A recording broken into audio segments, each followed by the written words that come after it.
वंदे मातरम। जय श्री कृष्ण साथियों, जय गौ माता। अब देखिए हमारे साथियों द्वारा गौ माता की इम्यूनिटी बढ़ाने के लिए यहाँ पर गुड़ खिलाया जा रहा है। सर्दी का मौसम है तो कैसे गौ माता नंदी महाराज झूम उठे हैं। जैसे ही इन्हें गुड़ खिलाया जाता है तो झूम उठते हैं।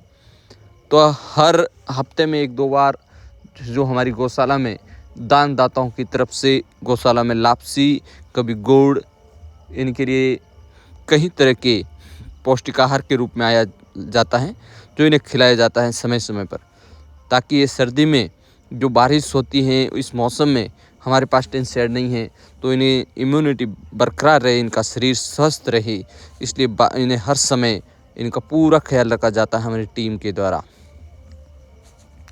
अब वो गौ माता पूज्य हैं ये हम सभी को पता है, लेकिन कई लोगों को अभी तक पता नहीं है।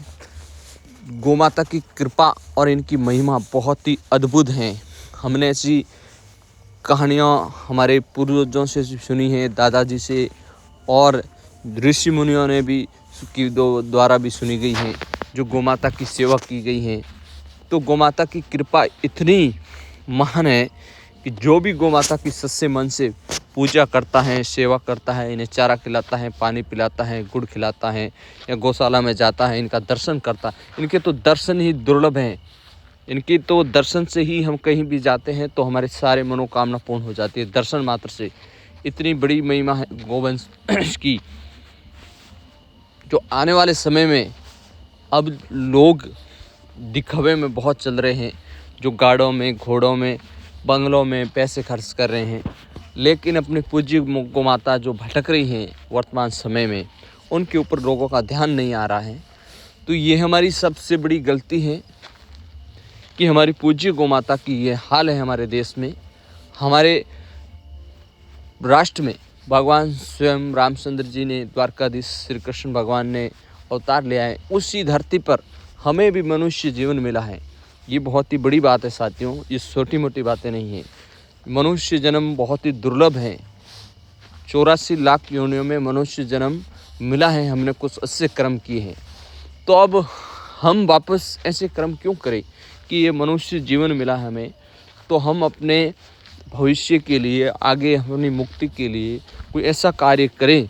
गौ सेवा है, किसी गरीब की, अनाथ की सेवा है।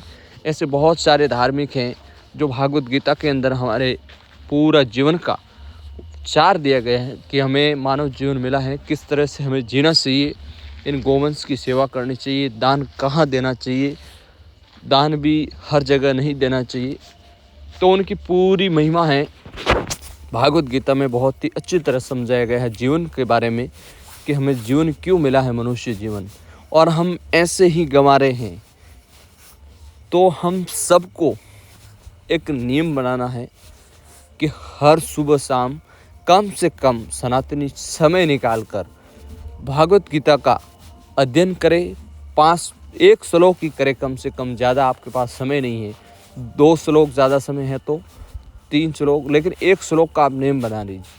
तो आपके घर में, आपके परिवार में, आपके संस्कार, अपने पुत्र, जितने भी रिश्तेदार हैं उनको समझाए, बताए कि हर घर में भागवत गीता का अध्ययन करें, अपने बच्चों को भी सिखाए। तो उनमें सारी जानकारी आपको मिल जाएगी कि गौ माता की सेवा करनी है, कैसे करनी चाहिए, और इनकी क्या महिमा है गौ माता की। हमारा पूरा जीवन का जो चार है वो इन गौ माता की कृपा पर ही टिका है। गौ माता के कृपा से ही हम सभी खुशहाल हैं। अगर आने वाले समय में इनकी सेवा हम नहीं करेंगे तो हमारे लिए बहुत ही बड़ा खतरा है।